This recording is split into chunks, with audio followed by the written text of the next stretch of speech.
Hello दोस्तों, मैं मोहम्मद यासीन खान। हमारे यूट्यूब चैनल एनसीईआरटी गुरु में आप सबका स्वागत है।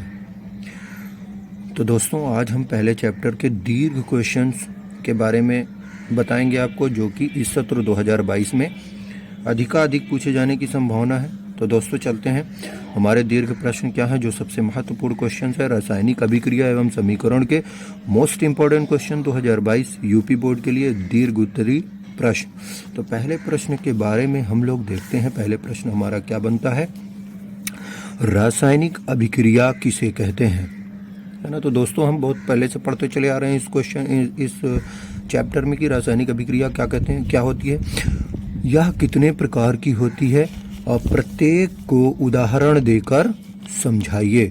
तो दोस्तों, हम एक एक रासायनिक अभिक्रिया के बारे में पढ़ेंगे। पहले उसके प्रकार के बारे में जानेंगे, फिर उसके बारे में पढ़ेंगे।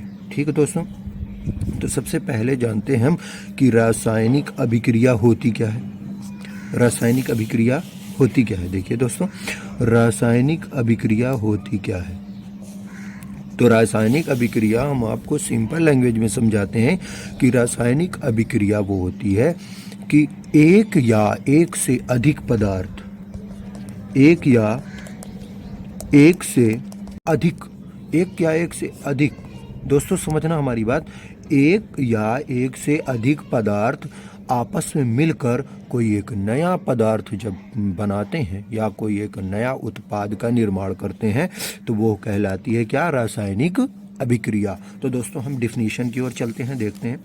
जब एक या एक से अधिक पदार्थ परस्पर अभिक्रिया करके नए पदार्थ बनाते हैं या नए पदार्थों का निर्माण करते हैं तो ऐसी अभिक्रिया को रासायनिक अभिक्रिया कहते हैं। दोस्तों समझ में आया।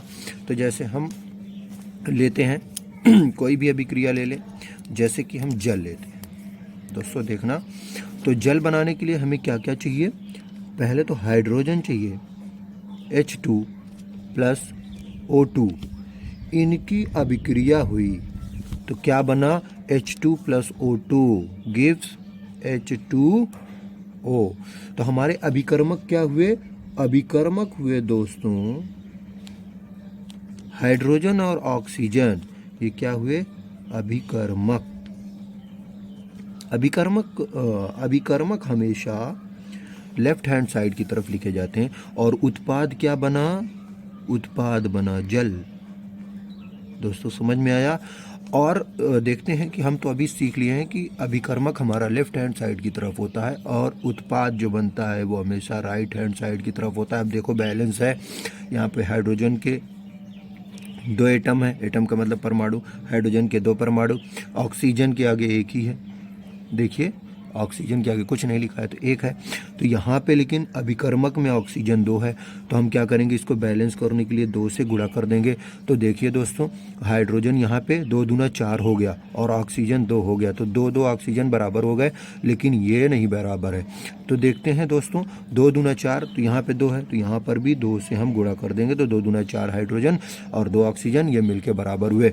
तो दोस्तों ये हमारी अभिक्रिया हुई जो कि एक या एक से अधिक एलिमेंट मिले और एक नया उत्पाद बनाए, तो ये अभिक्रिया हमारी संपन्न हो गई। तो दोस्तों अभिक्रिया में ये एरो का क्या रोल है, एरो का मतलब तीर, जो तीर लगाई जाती है बीच में, इसका ये रोल है कि ये दिखाती है कि अभिक्रिया हो रही है। मतलब एरो का मतलब है अभिक्रिया संपन्न हो रही है। ठीक दोस्तों, ये हमारा एग्जाम्पल था जो कि आप लोगों को हम समझा दिए हैं।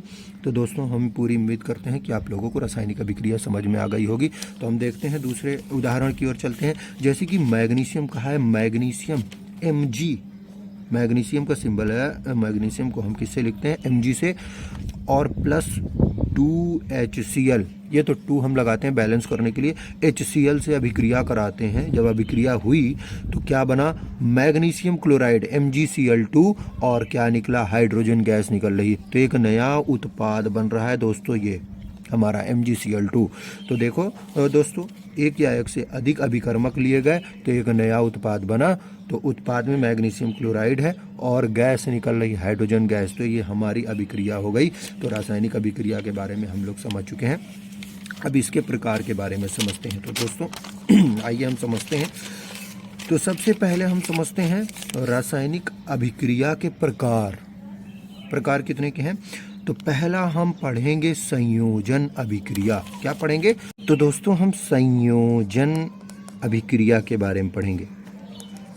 संयोजन अभिक्रिया क्या होती है? इसको और हम एक तरह से बता सकते हैं, संयोजन अभिक्रिया या योगात्मक अभिक्रिया। योगात्मक से आप लोग और कुछ समझ गए होंगे बहुत अच्छे से। योगात्मक का मतलब योग करके जोड़कर, योगात्मक अभिक्रिया। योगात्मक अभिक्रिया या संयोजन अभिक्रिया क्या है? तो दोस्तों इस अभिक्रिया में दो या दो से अधिक पदार्थ आपस में संयोग करके एक नए पदार्थ बनाते हैं। केवल एक पदार्थ बनाते हैं दोस्तों। इसमें दो या दो से अधिक, ध्यान देना दोस्तों, रासायनिक अभिक्रिया में कहा गया था एक या एक से अधिक पदार्थ मिलकर आपस में एक नया उत्पाद बनाते हैं, तो उन्हें हम रासायनिक अभिक्रिया कहते हैं। योगात्मक अभिक्रिया है तो इसमें दो या दो से अधिक पदार्थ आपस में मिलकर केवल एक उत्पाद का, केवल एक सिंगल उत्पाद का निर्माण करते हैं, तो उसे हम योगात्मक अभिक्रिया कहते हैं। दोस्तों सिंपल लैंग्वेज है जो हम आपको दे रहे हैं, फिर हम आपको दिखाएंगे डिफिनीशन कि योगात्मक या संयोजन अभिक्रिया वो होती है कि जिसमें इस अभिक्रिया में दो या दो से अधिक पदार्थ या दो से अधिक एलिमेंट लिए जाते हैं और उनसे केवल एक उत्पाद का निर्माण होता है, तो उसे हम योगात्मक या संयोजन अभिक्रिया कहते हैं। तो दोस्तों चलिए हम डिफिनीशन की ओर चलते हैं। संयोजन अभिक्रिया वह रासायनिक अभिक्रिया है, ठीक दोस्तों, संयोजन अभिक्रिया वह रासायनिक अभिक्रिया है जिसमें दो या दो से अधिक प्रकार के पदार्थों के अणु परस्पर जुड़कर केवल एक ही, मतलब परस्पर जुड़ अणु मतलब अलग अलग पदार्थ होंगे तो उनके अणु आपस में जुड़ेंगे तो एक नए पदार्थ का क्या करेंगे? निर्माण, एक नए पदार्थ के अणु बनाते हैं। उदाहरण जैसे सोडियम क्लोरीन, है ना, सोडियम मेटल है, क्लोरीन गैस है, तो सोडियम और क्लोरीन को हम जोड़ेंगे NaCl, Na plus chlorine. Gas हमेशा अणुओं में ली जाती है, अणु में एक एटम नहीं लिया जाता उसका, ठीक दोस्तों। तो सोडियम और क्लोरीन का जब अभिक्रिया हुई, योगात्मक अभिक्रिया हुई, तो NaCl बनाओ। क्या बना? NaCl। NaCl देखो अब ये बैलेंस है, नहीं बैलेंस है, तो यहाँ पे दो क्लोरीन, एक ही क्लोरीन, यहाँ पे एक सोडियम, यहाँ पे भी एक सोडियम, तो हम क्या करेंगे? क्लोरीन को बैलेंस करने के लिए यहाँ पे दो से गुणा करेंगे, तो दो क्लोरीन हो गई, दो सोडियम हो गया, तो यहाँ पर दो से हम गुणा कर देंगे, दो सोडियम हो गया, दो क्लोरीन हो गई, यहाँ पर दो NaCl, तो इसको कहते हैं सोडियम क्लोराइड। दोस्तों सोडियम क्लोराइड से आप समझ गए होंगे कि ये साधारण नमक है,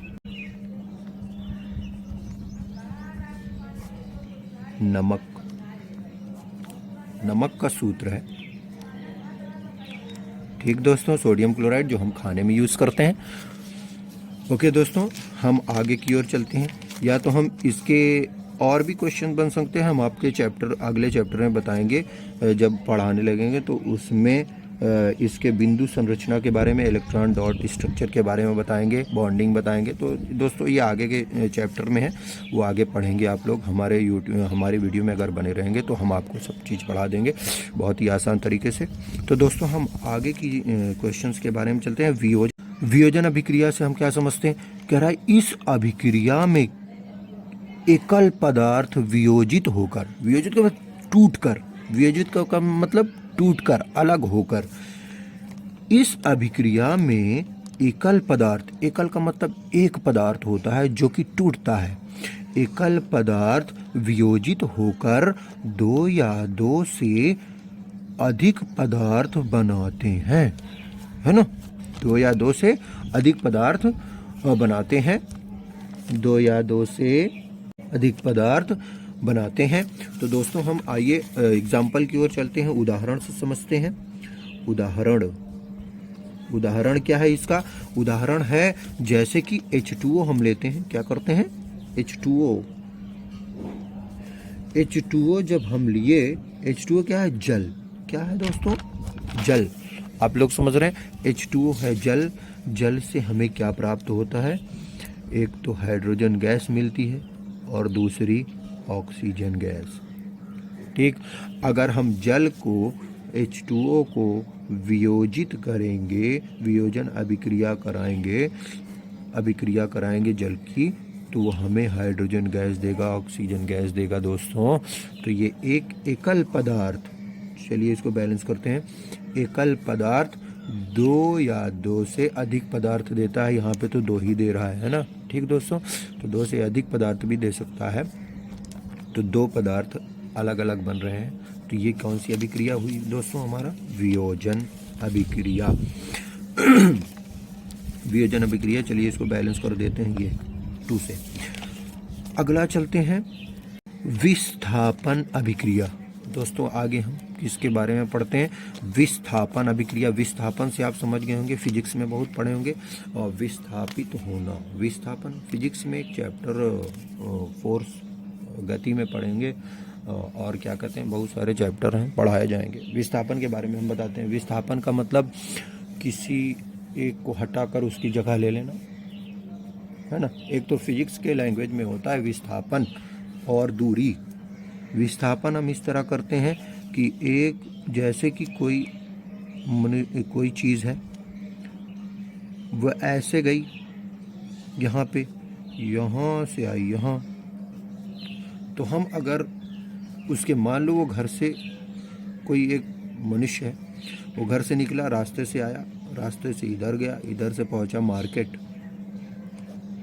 ठीक दोस्तों, मार्केट पहुंचा, ये उसका होम है, घर। तो घर से निकला, रास्ते से आया, मार्केट पहुंचा, तो यहाँ से यहाँ तक की दूरी 2 किलोमीटर है मान लो। फिर यहाँ से यहाँ तक की दूरी उसकी 1 किलोमीटर की है। तो हम अगर दूरी की बात करेंगे, क्या करेंगे? दूरी की बात करेंगे, तो दोस्तों यहाँ से यहाँ तक आया 2 किलोमीटर, फिर यहाँ से यहाँ तक आया 1 किलोमीटर। तो मार्केट जाने के लिए घर से उसको कितने किलोमीटर की दूरी तय करनी पड़ी? 2 + 1 = 3 किलोमीटर। ठीक दोस्तों, अगर विस्थापन कहेंगे तो विस्थापन हमेशा एक सीधी रेखा में नापा जाता है, स्टार्टिंग पॉइंट बिंदु से फाइनल बिंदु तक। तो हमारा ये स्टार्टिंग पॉइंट है ना, प्रारंभिक बिंदु था, और प्रारंभिक बिंदु से अंत बिंदु के बीच में हम एक सीधी रेखा ड्रा करते हैं और उसकी दूरी बताते हैं। जो उसकी दूरी होगी वही क्या होगा? विस्थापन होगा। तो विस्थापन हमेशा हम, विस्थापन फिजिक्स के लैंग्वेज में हमेशा हम सीधी दिशा में, सीधी डायरेक्शन में नापते हैं, डायरेक्शन में नापते हैं। ठीक, तो ये विस्थापन, यहाँ पे वाला विस्थापन नहीं पढ़ेंगे हम, यहाँ पे ये वाला विस्थापन पढ़ेंगे कि इस रासायनिक अभिक्रिया में कोई एक तत्व दूसरे तत्व से विस्थापित हो जाता है। मतलब कोई ज़्यादा कम रिएक्टिव एलिमेंट है, ज़्यादा रिएक्टिव एलिमेंट से अभिक्रिया करा दिए, तो कम रिएक्टिव वाला एलिमेंट ज़्यादा रिएक्टिव वाले एलिमेंट से विस्थापित हो जाएगा। मतलब ज़्यादा रिएक्टिव वाला एलिमेंट जो है कम वाले को हटा के उसकी जगह पे सेट हो जाएगा। तो आइए चलते हैं हम विस्थापन अभिक्रिया। वह अभिक्रिया जिसमें एक तत्व किसी दूसरे तत्व को उसके यौगिक में से हटाकर स्वयं उसका स्थान ले लेता है। दोस्तों तो समझिए कि कोई एक तत्व दूसरे तत्व को उसके यौगिक से हटाकर उसके स्थान पर क्या हो, लग जाए, सेट हो जाए, तो उसको हम कहते हैं विस्थापन अभिक्रिया। दोस्तों समझ में आया विस्थापन अभिक्रिया क्या होता है?